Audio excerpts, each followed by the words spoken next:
والصلاة والسلام على سيدنا ومولانا رسول الله سيدنا محمد ابن عبد الله وعلى آله وصحبه ومن والاه ولا حول ولا قوة إلا بالله. الحمد لله الذي أنار الوجود بنور سيد الوجود وشرف شهر ربيع الأول بظهور قمر الهداية وشمس الصعود. اللهم صل على سيدنا ومولانا محمد اللهم صل عليه وعلى آله وأصحابه الركع السجود صلاة وسلاما دائمة باقية إلى يوم الموعود. Ingkang sami-sami kula panjenengan mulyakaken, ingkang mugi-mugi tansah kaparingan kemuliaan saking Gusti Allah Subhanahu wa taala fid dunya wal akhirah. amin. Sadan para sepuh bini sepuh, para kiai ingkang rawuh itu menika majelis Bapak Haji Nur, Bapak Ustaz Abdul Wahid, Pak Mujahidin dan sedanten ingkang rawuh datang menika majelis baca Maulid Nabi, sejarah kehidupan Rasulullah Shallallahu Alaihi Wasallam. Allahumma sholli alaihi. Ini merupakan satu bukti bahwa kawula panjenengan melahirkan rasa senang, kegembiraan atas nikmat yang teragung yang Allah berikan kepada orang-orang yang beriman. Kenikmatan yang Allah Subhanahu wa taala maksudkan, anugerah yang Allah Subhanahu wa taala maksudkan sebagai anugerah terbesar bagi orang yang beriman, bukan anugerah rezeki sing lancar, anugerah putra sing kathah, bukan. Lu alihim ayatihi wa yuzakkihim wa yu'allimuhumul kitaba wal hikmata wa in kanu min qablu la fi dhalalin mubin. Anugerah yang dimaksudkan oleh Allah niku adalah ketika diutus Kanjeng Nabi, yang tidak terutus Rasulullah kecuali melalui proses kelahiran yang dilakukan oleh Kanjeng Nabi Muhammad. Maka ketika kawula panjenengan mengertosi pilih anugerah yang terbesar itu adalah lahirnya Kanjeng Nabi Muhammad, wong sing beriman pengikutnya Kanjeng Nabi Muhammad ini merayakan dan bersyukur kepada Allah atas anugerah itu. Lule ono tiyang niku teng sebelah mriko kemudian mengomentari, kenapa Anda melakukan senang dengan Maulid Nabi? Itu tidak dilakukan oleh Nabi Muhammad sallallahu alaihi wasallam. Jawabane kula panjenengan kados jawabane As-Sayyid Muhammad bin Alwi Al-Maliki. Beliau niku ndawuhaken, sebenarnya kawula panjenengan maca maulid, merayakan maulid ini karena senang dengan kelahiran Nabi. Loh, apa awakmu gak senang karo lahirin Nabi? Sallu ala Nabi Muhammad. Allahumma sholli alaihi. Kan ini bentuk agar supaya kita itu termasuk orang yang senang dengan anugerah terbesar dari Allah. Adapun caranya nggih menika diisi dengan sebuah pembacaan kisah-kisah kelahiran, kemuliaan, keagungan Kanjeng Nabi sallallahu alaihi wasallam. Kan begini. Coba jenengan waos, jenengan waos niku lek saumpama ngerti artine niku lek merupakan sejarah. Kersane napa kawula panjenengan maca sing model ngeten niki terus sampai dateng majelis menika Haji Nur ugi seluruh bola-bola menika sampai niki pinten 77 malam, masya Allah. Mestine sing kudu apal luar kepala nih nah. Nggih napa mboten?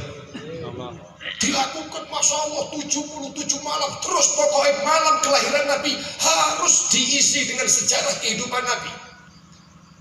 Harapannya apa? Harapannya agar supaya kita dan juga anak-anak kawula panjenengan menikah memahami siapa Nabi Muhammad Sallallahu Alaihi Wasallam, lalu akan menjadikan beliau sebagai idola dan panutan kita untuk sampai kepada Allah Subhanahu wa Ta'ala.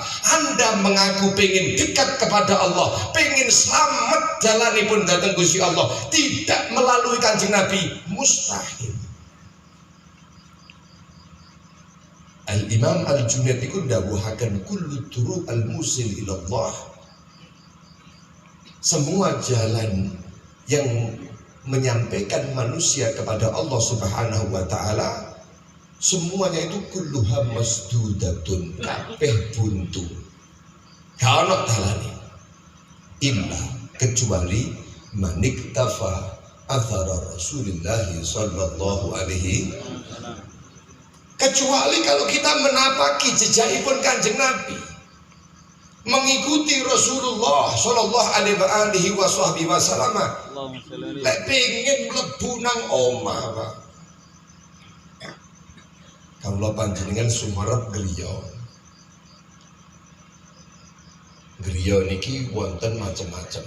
Ning daleme Haji Nur wonten TV-ne. Ada sofa, ada tempat tidur, ada ini, ada itu, semua fasilitas ada. Tapi kemudian kawula panjenengan boten lewat pintunya. Kira-kira saged mlebet teng griya niku napa mboten? Mboten saged. Pramila butuh pintunya. Nah, pintu itu siapa? Pintu itu adalah Kanjeng Nabi Muhammad Sallallahu Alaihi Wasallam. Begitu kita lewat pintunya, kita mendapatkan seluruh fasilitas yang dijanjikan oleh Allah Sallallahu Alaihi Nabi Muhammad. Allahumma sholli alaihi. Lu pramila menika kawula panjenengan terus membaca sejarah kehidupan Nabi. Kersane napa? Kenal. Kawula panjenengan mungkin apa mboten untuk mengikuti, mengidolakan seseorang tanpa mengenalinya. Halo? Sampai mengikuti siapa? Fulan. Siapa Fulan itu gak ero. Ngikuti ya napa? Gak ero kok ngikuti. Lah kok kaya napa? Ya duka pokoke kula melu. Lah pirna ya apa? Kawula panjenengan sebagai pengikut Kanjeng Nabi Muhammad Sallallahu Alaihi Wasallam tahu bahwa jalan untuk menuju ridha Allah hanya melalui Kanjeng Nabi Muhammad, tapi tidak kenal kepada Nabi Muhammad, miris napa mboten? Gak usah ado-ado Pak, kula niku wangsul saking daleme Pak Agung pundi niku selagi. Nggih. Saya terpukul. Wangsul saking acara mriku terus melewati perbatasan Ponorogo Galek niku kan banyak jalan rusak. Wonten tiyang ngeteng niku apa? Gomblong niku. Terus kula iseni uang kecil. Terus kula dalaken uang besar. Wonge bingung, wah kok ping pindho. Sing sitok kok gawedhe niku. Nominalnya.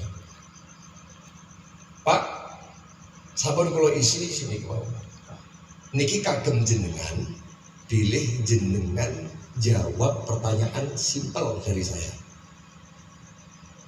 Karena niki ulat-ulat, karena hari itu malam pertama, masuk bulan Maulid, kula niati bismillah, niki bagi-bagi rezeki untuk merayakan senangnya saya terhadap lahirnya Kanjeng Nabi. Tapi gak gratis. Wah, surga mawon gak gratis kok. Bulan Maulid. Niki bulan Maulid nggih Pak. Asine mburu ora. Jenengan sumber Kanjeng Nabi ramonipun kalih kakekipun. Jenengan sebutnya 3 mawon, Kanjeng Nabi, bapake kalih bae. Jadi jenengan bener. Jawabannya apa Pak? Lek tiang mriki jamban mriki. Napa mriki namine disone? Klebret. Krebet. Oh, krebet nggih. Oh, tiang krebet mesti langsung oleh kabeh niki. Kanjeng Nabi ramonipun kali sinten? Mbahipun. Kakekipun. Tapi lek tiang mriko niku ternyata Pak mboten sumerap. Aduh, iki mboten jawabane. Pun siji lo tinggal. Berhentian depannya lagi sama, berhentian lagi sama. Jawabannya yo podo kabeh. Jadi tidak saya temukan di orang-orang itu yang kenal Kanjeng Nabi, Pak. Ngono kuwi wong Ponorogo lho, Pak, apunten. Tasik masuk Ponorogo lho niki. Terus lo takut tinggi sabu. Loh, apa gak kenal? Setunggalnya itu jawab meyakinkan. Oh, nggih, Muhammad sallallahu alaihi wasallam langsung sallallahu alaihi bin sopo yo. Nah, ini. Dari situ gua berpikir, ya Allah, ini umat kan benjang teng dina kiamat bakal nyuwun syafaate Kanjeng Nabi sallallahu alaihi bakal butuh syafaat pertolongane Kanjeng Nabi sallallahu alaihi wasallam. Gina bagaimana? Loh, tapi ya napa kawula panjenengan ketika tidak kenal dengan Rasulullah sallallahu alaihi wasallam lalu kawula panjenengan bakal nyuwun syafaat dhateng Kanjeng Nabi ing pundi? Anda tidak kenal siapa Rasulullah, bagaimana Anda akan minta syafaat dhateng Kanjeng Nabi Muhammad? Kalau kita tidak kenal kepada Kanjeng Nabi Muhammad, sebagaimana kaulah panjenengan tidak kenal, maka kaulah panjenengan tidak akan pernah mengikuti Kanjeng Nabi Muhammad. Lu gak kenal kok ngikuti yang putih, kenal mboten kok. Itu belum pertanyaan-pertanyaan yang lainnya, Pak. Sampun menjadi cerminan datang kaulah panjenengan bahwa pentingnya kaulah panjenengan nepangaken keluarga kaulah panjenengan siapa sosok Nabi Muhammad sallallahu alaihi wasallam. Kenapa perawo? Karena tuntutannya para sahabat, tuntutannya para tabiin, tuntutannya tiang biyen kali tuntutannya tiang sakniki padha. Pak, besar sekali tuntutan untuk mencintai Kanjeng Nabi Muhammad sallallahu alaihi wa alihi wa sahbihi wasallam niku gede banget. Sampai Gusti Allah niku dawuhaken kul in kana aba'ukum wa abna'ukum wa ikhwanukum wa azwajukum wa ashiratukum wa amwalun iqtaraftumuha wa tijaratun ahsyawna kasadaha wa masakinu tardawnaha. Dawuhipun Gusti Allah teng Al-Qur'an.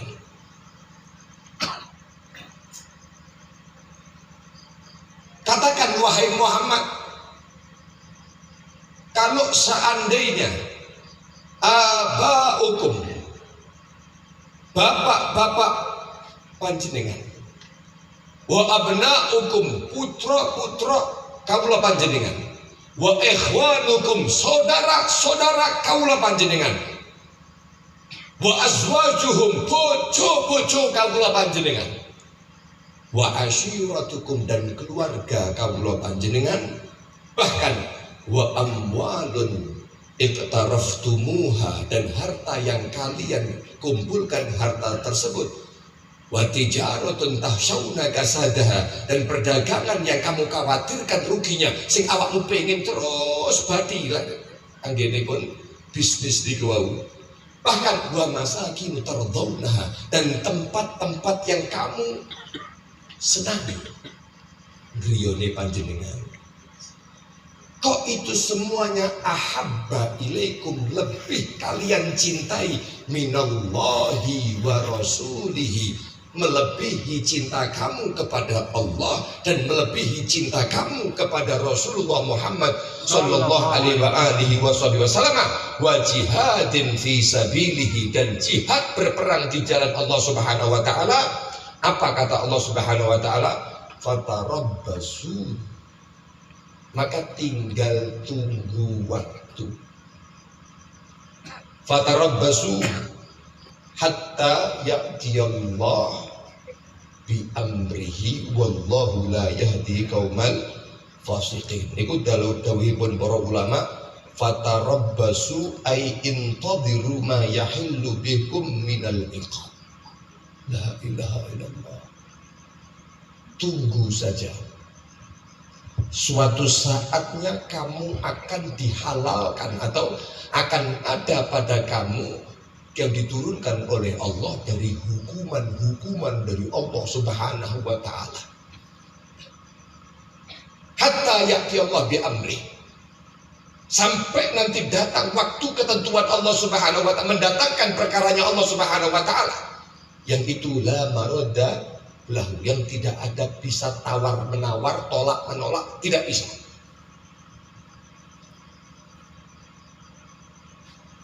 Artinya apa para rawuh yang dipun rahmati Allah? Tuntutanipun Gusti Allah untuk mencintai Allah, mencintai Kanjeng Nabi, mencintai jihad fisabilillah fisabilihi. Artinya mencintai perangai yang dilakukan oleh Nabi Muhammad, perjuangan yang diperjuangkan oleh Nabi Muhammad Sallallahu Alaihi Wasallam. Tuntutannya kepada para sahabat, pada para tabiin sampai saat menikah zaman sama. Sahabat tertuntut itu. Kaulah panjenengan tertuntut apa badan? Tertuntut apa badan? Untuk cintai Kanjeng Nabi ini tertuntut apa badan? Sama Pak, tuntutannya pun bodoh.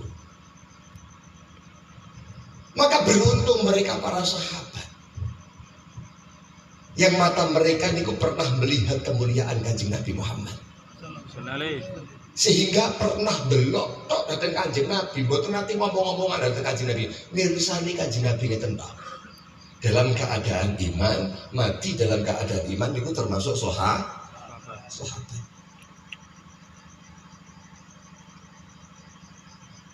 Paling rendahnya sahabat, paling tidak dikenalnya sahabat, lek dibanding nih ulama atau bahkan pemimpinnya para tabiin, mulia pundi? Tabiin, Sayyidut Tabiin, katakan Sayyidina Hasan Al-Basri, saumpama nih Ibnu Mubarak, saumpama niki para pemimpin tabiin dibandingkan dengan paling rendahnya sahabat, niku kira-kira mulia pundi? Sahabat. Padahal sahabatnya yang mungkin ahli maksiat, padahal sahabatnya mungkin tidak begitu kenal dengan keislamannya, tapi pemimpin tabiin pasti orang yang ahli ibadah, orang yang ahli mengerjakan sunnahnya Kanjeng Nabi. Tapi kalau mau dibandingkan, dawuhipun Ibnu Mubarak, kalau mau dibandingkan para pembesarnya tabiin dengan paling rendahnya sahabat, menikah tidak akan ada bandingannya. Bahkan suatu saat beliau itu ditanya, bagaimana pangkatnya Sayyidina Muawiyah, seorang sahabat Nabi yang terkenal kezalimannya pada waktu itu. Zalim. Walaupun beliau adalah seorang yang alim luar biasa, akan tetapi banyak hal yang dilakukan yang menunjukkan kefasikan daripada Muawiyah. Niku kalau Muawiyah mau dibandingkan dengan pemimpin para tabiin bagaimana? Apa jawabannya Sayyidina Abdullah bin Mubarak? Kalau seandainya mau dibandingkan para pemimpinnya para tabiin, lek dibanding nih kalau Muawiyah tidak pas. Pantes niku lebu yang masuk ke hidungnya kuda Muawiyah itu pun masih mulia, debu yang masuk di hidungnya kudanya Sayyidina Muawiyah. Apakah kemudian itu pribadinya yang mulia? Bukan. Tapi kemuliaan itu milik Nabi Muhammad. Sehingga karena matanya pernah memandang Kanjeng Nabi Muhammad Sallallahu Alaihi Wasallam, maka kemuliaan Kanjeng Nabi mempengaruhi siapapun yang pernah melihatnya. Maka kalau panjenengan pada malam hari ini datang untuk di majlis ini untuk Kanjeng Nabi ini apa betul? Maka awak dhewe niki termuliakan dengan mulyane Kanjeng Nabi Muhammad sallallahu alaihi wa alihi wa sahbihi wasallam. Balik datang tema mau.